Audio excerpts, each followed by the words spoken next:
But she is also good at her craft. You know, whatever you give her, she would give 110 or 50% what she does. So No, but so not, no matter. I'm sorry, I have to cut you off there. Not like John. No.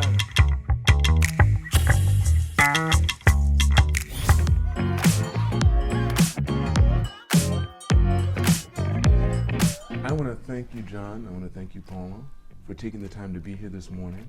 Thank you. This is a real treat. This is my first time meeting you. Actually, I met you down in the lobby, Yeah. so we've known each other for a while. That counts. I'll start off with Paula first. Where were you born? I was born in the Philippines. Okay. Like my dad's side, they owned like a hospital in Pasay City. We call it Pasay City, and they called it Torres Hospital before, but that's already gone. It was demolished because it was a long time ago. Wait, your father owned a hospital? Oh, my dad's family. Your dad's family? Yes, I think it was his uncle who was a doctor who Okay. owned that hospital.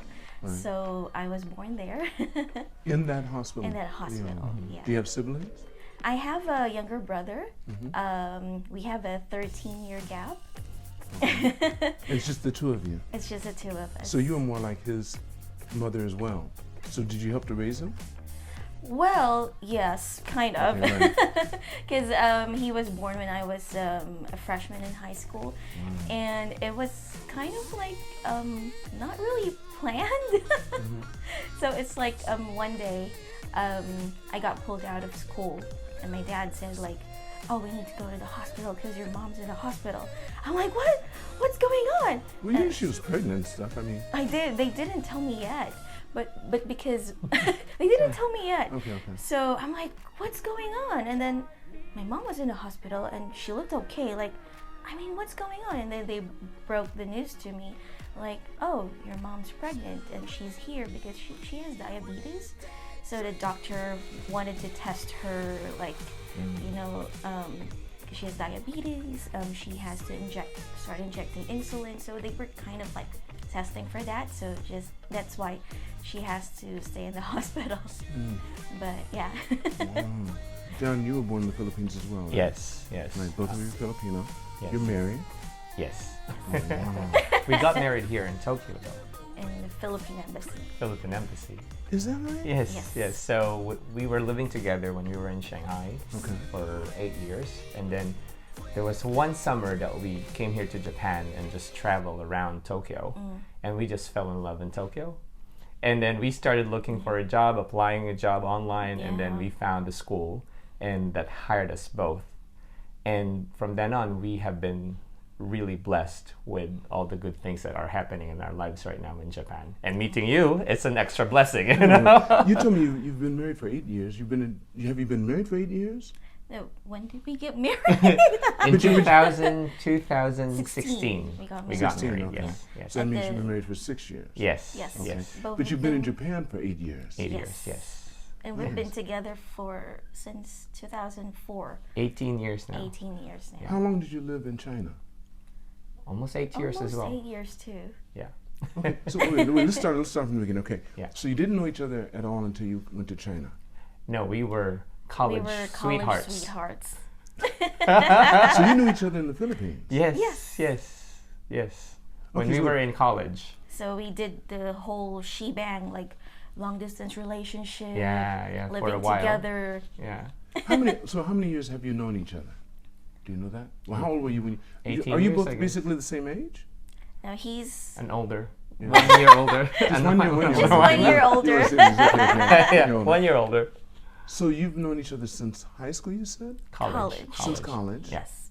Okay, what year in college? Was it the second year, sophomore? Or was it? freshman? We were a junior in college. Okay. What'd you Yes. study in college? We both have a degree in nursing. Nursing. In nursing. Yes.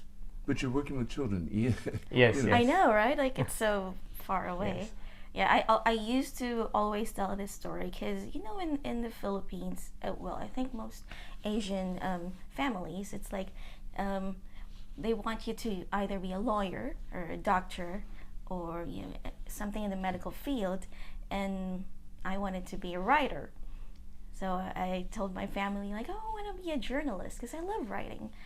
And they said, but maybe you need to try out nursing, because if you become a nurse, you will have a better opportunity working as a nurse like abroad, like USA, Australia, Canada, New Zealand. So I'm like, okay, let me try nursing. Maybe after 4 years it will grow on me. But it didn't. You never liked it so much? I never liked it. And during my internship, I would always have like mini panic attacks. Like, I'm like, what am I doing here? Am I doing the right thing? But What about it? Basically, do you think you didn't like? Is it seeing blood? Was that one of it, or for part me, of it? that was okay. It wasn't just my passion. So when I graduated with a nursing degree, and then we took the board exam, and then we passed, and we became registered nurses. So we were working in the hospital, and I felt a little bit lost. Like, is this something that I'm going to do for the rest of my life? Like, is it worth it to be stressed at the beginning of the day? Like, oh my God, I'm going to work in the hospital, but I don't like it. But Like, you were with John at this time. You guys were already together because you graduated together. yes. You were living together then too? Not No, yet. not Not yet. yet, not yet. Yeah. What was your feeling about being a nurse? Oh, Had I you mean, had like- you gotten the job too already? Yeah, I kind of liked it actually. So, but the thing is, like, there was this opportunity that my sister was living in Shanghai. By that time, we graduated and we worked for several years. And how many in siblings do you hospital. have? Got 4 siblings. And where are you? The second one to the second. eldest. And Yes. who's the oldest, is a girl or a boy? My sister, who's Okay. now in the UK, is the How many years eldest. difference? 18, 3 years. So, yeah, 3 years. But the youngest is like 1999, so that would be around 84, 99, 15 years, I would say. 15 Same years. mom and dad? Yes, yes. Wow. So wait, what is it?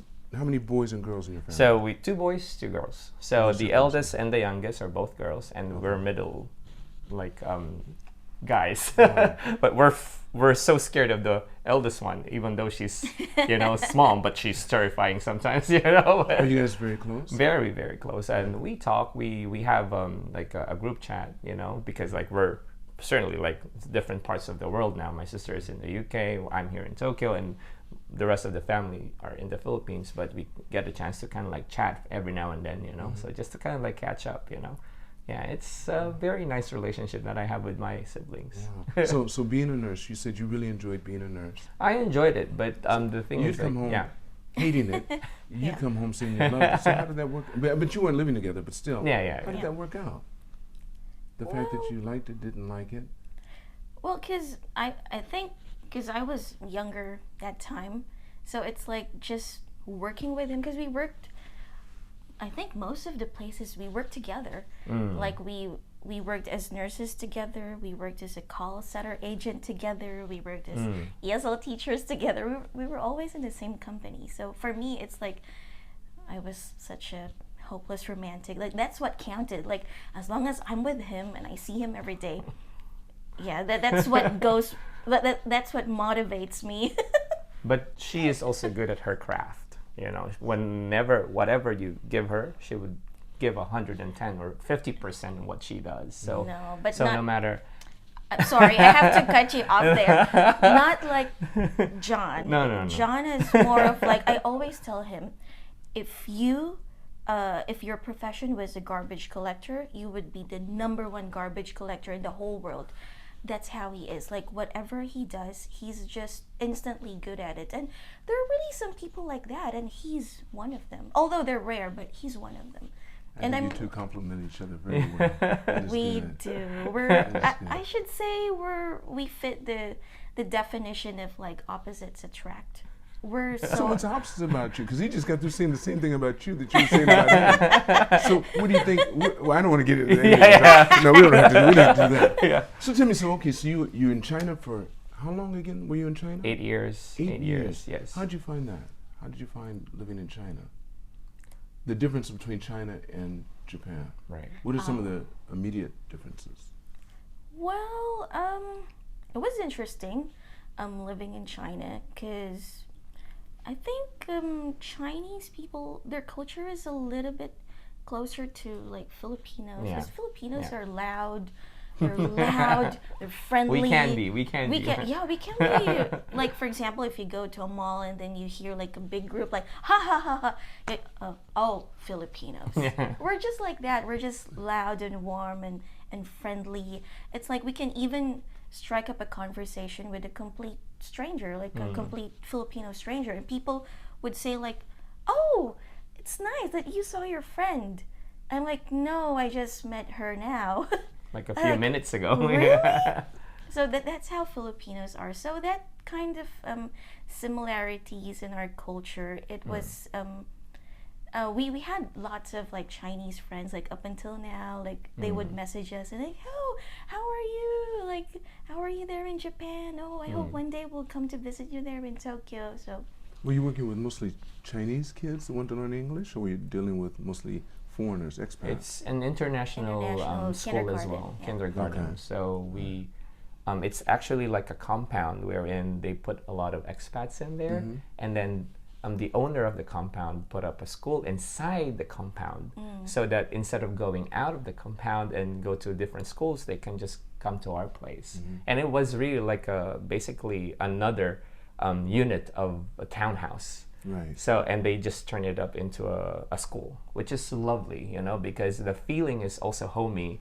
And we learned like, you know, that the children function really well when they are inside the house and they feel like it's not a school, but like a home, a school inside a home.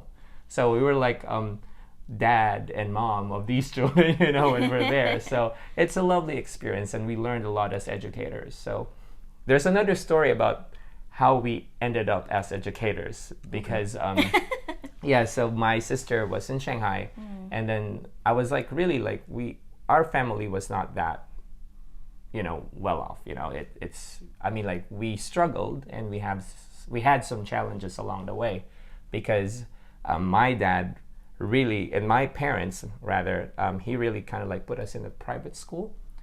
And private schools in the Philippines, they kind of like really teach like really intensive academics, and also like to learn English, to speak more fluently, to be globally competitive. And they put us in that school. And then one of the things that I really learned growing up is like they value education for their children. And I think like up until now, I uphold that kind of like thinking that education is really like it can change someone else's life, you know. Sure. And I feel like the very essence of their teaching, like growing up with my family, is like really education. They cannot take that away from you, because that's who you are, and that's what you can be, and that's what you can show the world. And I'm just so fortunate that I have this, you know, set of people around me, like my family around me, telling me these things over and over and over again, like just study hard, study well, because it can change you. And in the Philippines, you know, like parents are really like into like pushing their children to study, but at the same time to have fun, you know. Like we don't really. They emphasize both?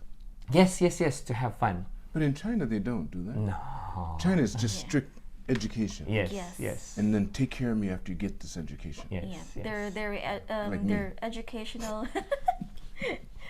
so their educational climate in China is a little bit like academic, and it can be intense. So it's like they would sign up their children for all these classes, like ESL classes, violin classes, swimming classes, piano lessons. So it can get really intensive. What made you decide to leave China and come to Japan?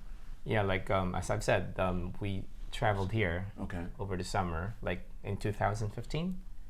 Yeah, 2015. Is it? Or Is it or 2014? 14? Sorry, so it's kind of mixed up How with long had you been in China when you decided to travel here? 8 years. 7 or 8. Seven something or like eight, that. Something like that. And you had never come to Japan during that time? No, it's the first time. It's our first time. What made you decide to want to come to Japan? Well, one of our bucket lists, right? Yeah. And when I was a kid, my dad and I would always watch a TV show. It's called Japan Video Topics. So my dad and I would always like, oh wow, look at Japan. Japan is so clean. It's like very high tech. So growing up, I had that like, oh, I want to go to Japan someday. And finally it became true. And I was so excited, like, oh, look. Because Yeah. I call him Daddy. Like, Daddy, we're in Japan! We spent, like, what, 10 days, I think? 10 days, 10 days yeah, 10 here. Where'd you go? Where'd you go? We stayed at Ikebukuro, so we Ikebukuro. kind of like the usual Tokyo trip, Disneyland, like these kinds of things. So Because there's no... she scheduled everything, and I was just like following her lead, So it was fun. It was really fun, and we fell in love with the people. So polite, so clean, so quiet, clean. so different from China. Although like Shanghai, it has its own kind of like perks as Charm. well, or charm, But when coming here to Japan, it was like we were like in awe. So that's why we decided to we come love up here. the parks, like it's such a metropolis, but they still maintain that balance with nature, kind of like Singapore, because we love Singapore too. So it's like it's a big metropolis, but you can see lots of trees and plants, and everything smelled great. Yeah. We felt like there's no pollution, whereas we felt like, for example, if we would go to Manila, of course you would go with public transportation. At the end of the day, you'll be like because of all the fumes from jeepneys and buses. But here in Tokyo, it's like wow. So we really fell in love. So Is it still like that in the Philippines? Is it still, the pollution is still pretty high? Still, but I think just like in the cities like Makati and Manila, but if you go further to like where we live, there will be lots of trees. But I think like during the pandemic, the skies cleared up. I mean, like there are some things that like the Philippines also need to work on in terms of like cleanliness and all that. But the good things about the Filipinos itself is like the people. Like I miss being around with them because they're so friendly, They're and so you would warm. really feel the warmth of their love towards you. Every time that we will go back to the Philippines, we will kind of like visit a family, like a relative or something. They would often offer us like, what do you want to eat?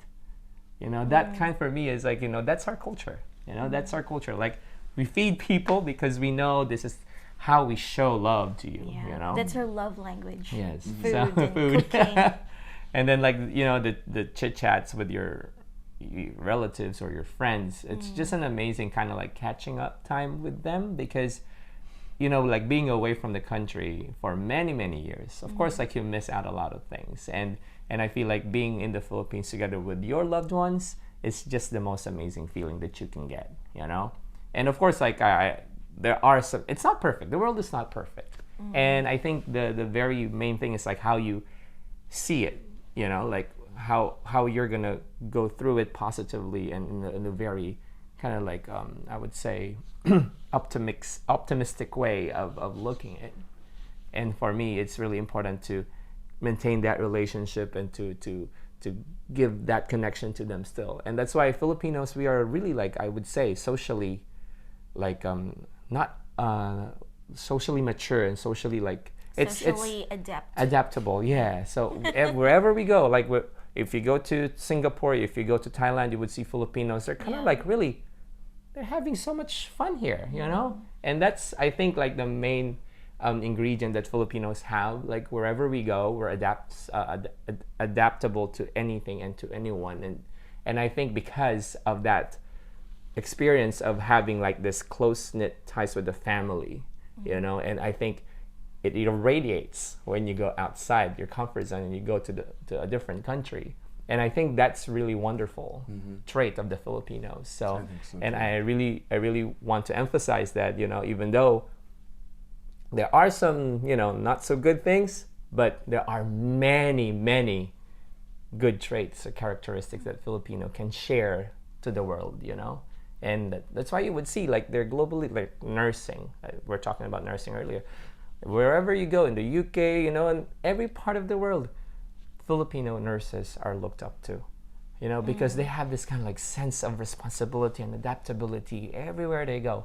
And then if we, most of the, the Chinese clients that we have had, they thought that we couldn't teach English. At the end of the day, their children are speaking like fluent English because we put our heart into it. At the end of the day, they would, be closer to us, and they would I don't want to say they would love us because it sounds so narcissistic, but it would be like, they would say, oh, are you my son's teacher? Oh, that's so great. We love working with you, John and Pauline. So that's why I really love working with kids. I felt like the children gave me the purpose in life, that purpose in life. They gave my life direction, because I mentioned earlier that I felt really lost. Like, what am I going to do with my life? Like, where am I going? I can't do this forever. And then I started teaching children, and later on I realized, like, oh, like I owe it to the children, because the children just gave me my life back. They gave me direction. How did you decide to switch? I mean, what was the turning point? You said one day, okay, I'm finished, John. I'm not going in anymore. I'm finished with this nursing stuff, and I'm going to work with kids. Now, how did that happen? Because the original plan was, okay, maybe I'll do a short stint in Shanghai, save up some money, and then after that, I'll plan to work like abroad, like Wait, a short stint doing what? Teaching ESL, because... but when did you decide to do ESL from nursing? How did you make that transition? Because in the Philippines, during our time, I don't know how it is now, but during our time, a lot of nurses were overworked and underpaid. I remember, like, my first salary as a nurse, because in the Philippines you get a salary usually every 15th and 30th of the month, and on the 15th I would get 2,000 pesos. On the 30th, I would get another 2,000 pesos. And how much is that in yen? Around 5,000 yen, 5,000 to 6,000 yen. Each month. Each month. Wait, you mean, so it's 2,500 yen? 2,500 yen? No, that's pesos. So that would be 5,000 yen in conversion to Japanese yen. What, the total? The total. For a month? For a month, the total would be at least like 9 or 10. So but your living standard was still higher than what you were getting paid, so there's no way you could live properly with that kind of money. That's why we're living with our parents back then. Yeah. From being a nurse, we decided, oh, hey, let's be a call center agent. Okay, so that's what you did, right? Yes, and we had to work graveyard shifts. And that took a toll on us, and we're like, no, this is not for us. How long did it last? Not even a year, like around 3 months. But it felt like several years, right? Yeah. So you did that. So you were at a call center from someplace, wherever it was. They just transferred it to the Philippines, and you spoke on the behalf of whatever they gave you. Yes. So you did that for not quite a year, and then you said what? You looked through and you said, how'd you get it? I still want to know how you decided to work with kids. And then I think he saw this opportunity to work as an ESL teachers for Korean students, and it pays a little bit higher. The thing is, like, I wanted really to become a teacher. So that's really one of the things, like I ventured into nursing because of the opportunity to go to different part of the world to study there and to earn money there as a nurse. But I really wanted to become a teacher because when I was in high school, all my high school teachers were telling me, like, venture into education because you have this gift of inspiring, individuals, because I was active. I was really active, like in the organization of a student body and all that. I was really, really active because I really wanted to help. He was the president. I really wanted to help, and then I also into kind of like talking in front of many. I love talking. I love talking in front of many people and to kind of like explain things here and there. So they saw this kind of like potential that you can be an educator, and I really love it. I really love talking to many people and many students. And then but then I didn't have any choice because our parents kind of like inspired us, or kind of like told us, maybe you can go into nursing so that you can go to America, or and then we did that, and then we passed the board exam, and of course, like, we're working like for 6 months as a nurse, and of course opportunities as nurses back then, because we had a surplus of nurses. Yeah. Because everybody's kind of like taking up nursing by then, So that's why some of the hospitals, okay, maybe this amount is okay, right? So of course, fresh graduate. We just want, to kind of like Have the experience. earn the money to help our families at the same time to gain the experience. And of course, like, like even though you have the heart to do it, but if you feel like your family is like not really doing well at that time, of course, what would be your natural instinct to look for better opportunities? And then by then, we kind of like started going to this company and to this school to teach Korean because they pay well. But I really wanted to become a teacher initially. So, and then when I went there and applied for this Korean school, they hired me, and then I loved it. And I kind of like, oh, this is a good start. This is kind of like you wake up in the morning and you tell yourself, I'm excited to go to work because this is like really I look forward to. And this is kind of like you just need to teach the children like a little bit of math, science, and English. And these Korean students were like really nice and they're respectful. And I'm loving it. I'm not stressed out at all. It's just kind of like, I found my niche. And then my sister told me, like, since that you're doing that there, my sister was like working as an ESL teacher in Shanghai as well, because her husband was in Shanghai as an engineer. So he worked there like, I think he was, before I came there, like they were already there for like about 2 years. And then she gave me, why don't you pack your bags and come to Shanghai and apply for a job here as a teacher? And I was like, don't leave me. Yeah, that was like... Were you still nursing? No, you should stop doing that. Yes. Yeah. And then I went to Shanghai with my niece. I remember my niece, like she was like around 1 year old. And then she vomited, puked all over the airplane, and I was like, carrying her. And then of course, like, don't cry, And then people were like swarming around me and trying to help me out. But that was a very nice experience, like I would not really replace that with any other experience because it taught me a lot of things.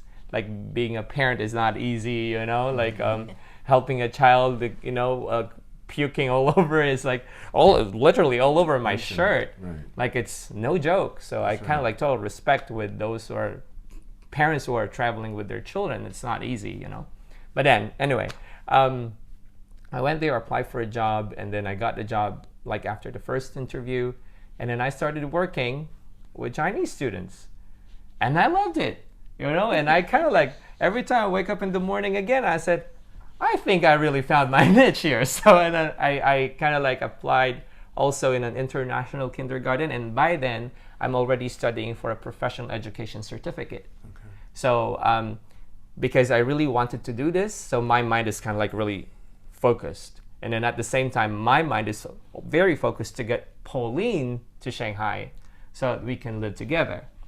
So I talked to several people to make connections. And for me, I love to connect. I love to kind of like, communicate. And then you have like an opportunity, maybe my wife can come here. I always tell them that she's my wife so that she, right. Because like for Chinese, it's either, like, yeah. Most of the same. Yeah. So, and then I was like, okay, please process the visa of my wife. And then they said yes. And then she got the opportunity. Like she had only one interview and then she got the opportunity in the same company. So we worked there for like I would say 6 months. And then I applied for an international kindergarten in Shanghai. And then they liked me, they hired me. And then it's a different setting now because ESL is different to early childhood, so ECE, early childhood education. And here, like, it's not just about learning English. It's also about kind of like looking at the well-being of the child, the holistic development of the child, like, how's his language development, his physical development, his social and emotional skills development. I don't understand. What grade is this? From what? Early child, that would be preschool. Oh, preschool. Okay, yeah, I see. Preschool, yeah. Yeah, so these are the things that we're looking at now, like a holistic development of the child, not just talking. And that's where we really fell in love with education. You as well. Yes. Yeah. So you wake up now with a purpose. Oh yes. And you enjoy going there. Oh yes. Well, I can see it in your eyes when I talk to you about how they hug you at the end when they want to leave. Yeah. You know what I mean? That's the best part. It doesn't matter. To continue the story, so we fell in love. So with the profession, and then we're studying professional education certificate to be eligible teachers. And then I took my master's in special education, which where I found in Shanghai is also like a little bit of like they need help with kind of like helping raising awareness and accepting children with special needs. Because you cannot really find like a school wherein or an organization or a center that really help them. So they just put all these children there and to kind of like normalize them in a way. And for us, you know, we really need to make them aware. And that's where I started kind of like talking to parents, like, your child needs this, your child needs that, you know. And that's why we were blessed to kind of like have mentors as well along the way to guide us on how to deal with these situations. And then when we came to Japan, it's a different ballgame again, because China's educational climate is different to Japan's educational climate. And then we found out that, you know, no matter where you go, there are many approaches in early childhood or preschool education, but the most important thing that you really need to emphasize when you are working with children is to teach them how to be socially and emotionally mature and to accept and to be resilient in whatever they do, and to be adaptable in different kinds of environment that they're in. Because that's the only thing as educators that we can lead them to be confident enough wherever they are. Because you can actually cut off that confidence in an instant by saying, you can't do that. By saying, I don't think you're capable of doing that, you know? By saying, I think you should be doing this rather than doing that. In just snap of a finger and just kind of like those sentences that you tell a child, it can ruin his entire life. And that's where we fell in love with education, because we want to bring in the confidence. We want to bring in the love for what they do, because we love what we do. We found that purpose of loving what you do, and we want to really emphasize that whenever we are with the children. Like, find something that you love doing, and this will help you not just here in this situation. Wherever you go, you'll be confident about it, and you'll be surprised that you're already kind of like flying, soaring high, you know, anywhere you go. And I think that's the main ingredient for us to really think about when you work with children. It's not about you as an educator. It's about them. They're the main characters, you know, and you're just providing that stage for them, you know, to kind of like really see them. Oh, okay, she can do it. You know, we can work together, you know, something like that. And even saying to them, like when they're climbing up the stairs, or like, you know, in a jungle gym or something, like some children, they would say, help me please, help me please. For us, we would say, rather than, okay, here you go, I'll help you out, we would wait for them. I think you can do it. I think you can. Just move your feet like right up here and right up there. And then the moment that they realize that you did not help them and they did it on their own, you could see their faces, such confidence in them, you know? And I think that's what we really want to emphasize as educators, that we really want what is best for them, and we want them to be confident in whatever educational climate they're in. That's why we created a school. Lighthouse. That's Lighthouse. Yes. When did you create the school? Oh, wow. Let's get into that. Oh, wow. Yes. So Lighthouse has been a long-time dream of John and I, which we, you know, thought about when we were still in Shanghai. We were like, you know, it would be nice to, like, what is something that would be nice to do in the future? And like, oh, you know, we should retire here, retire there. But it's like, oh, how about, you know, how would we feel if we have our own school?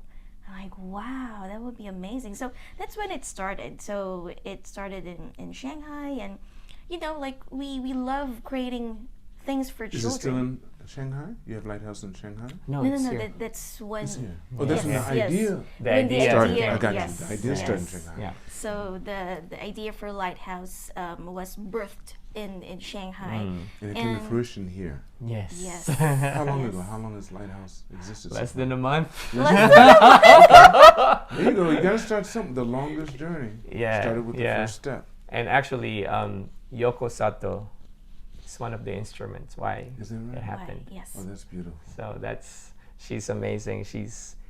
We just clicked, all the three of us Right. Yeah. together. Like, why don't we just start a school? And we pitched in this idea that we want to create an after-school program for children. Like right after a regular school, they come to us, and then we do like fun stuff. But at the same time, there is a learning content behind it. So like we offer like music appreciation class, you know, a little bit of language and literacy classes that involves music and drama. And then we also offer what do you call that? Saturday school, that wherein we can actually, you know, just create something like art activities, puppet stories, you know, everything creative, you know, that kind of genre, like a creative center.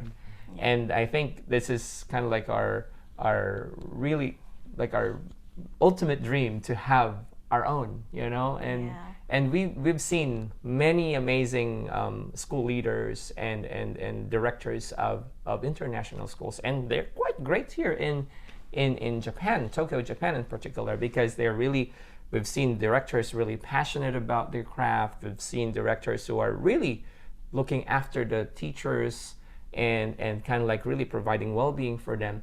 And that really inspired us to kind of like, why don't we also kind of like make it happen now? Because we want to have Lighthouse as a safe haven for any individual. For not just for the children, it's for the children, their families, and also for fellow educators. Yes. So that's why the name is Lighthouse. So, you know, like when you're in a stormy ocean at night, and it's like, where's land? Where's land?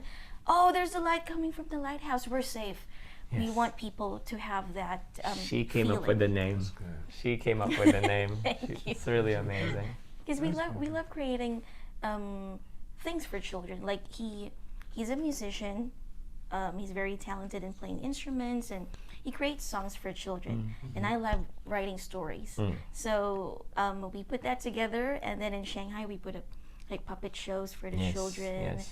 Yeah, we do that, and it was a lot of fun. Like if you engage the children, and they would just, you know, engage back, and it's a lot of fun. And we were like, you know, let's How do create people find out about Lighthouse? What kind of information do you have? Where do they go to find out about it?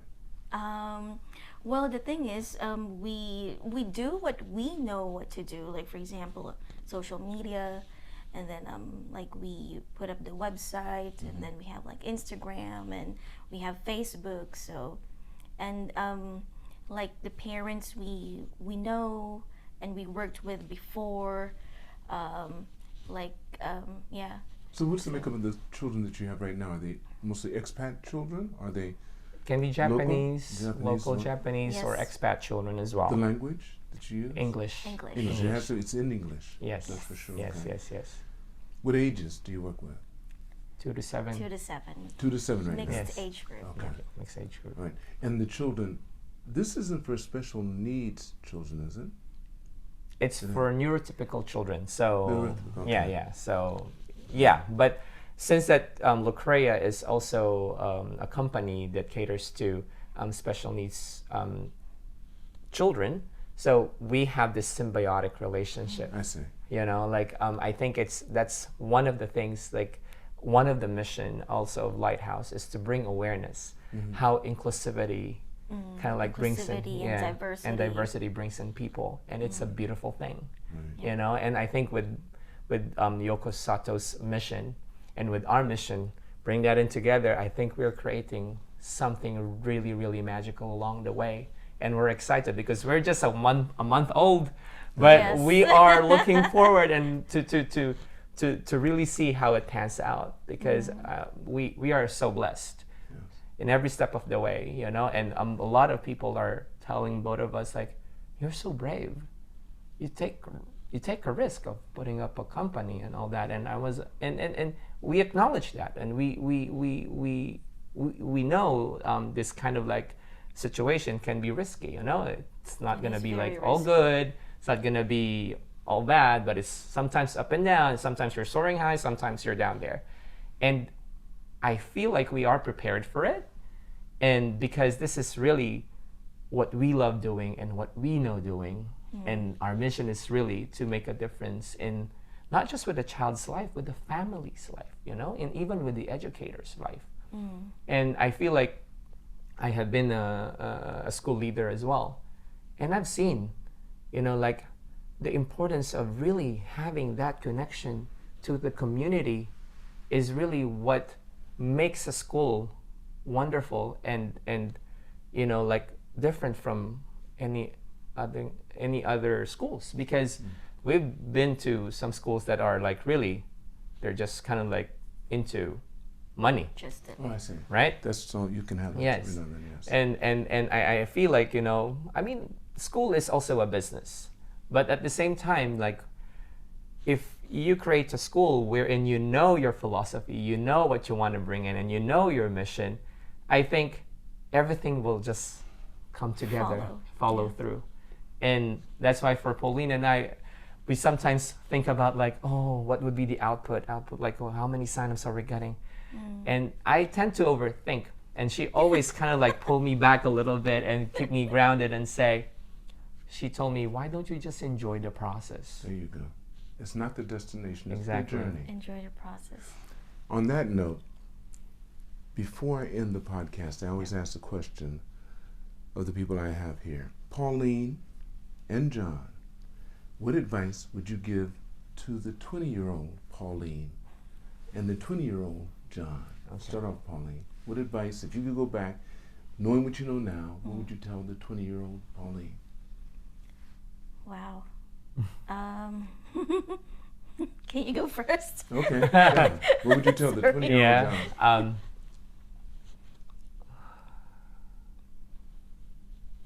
Well, it's still my issue. Yeah, Talk to I him. think Talk to him. do not overthink, and overthinking is okay to a certain extent, but it should better you as a person, not to be overwhelmed by it, and the people around you will get hurt in the end. So I think it's really important for you to stay focused, like what is here, what is now. I'm telling that to my 20-year-old self, what is here and what is now, and enjoy it.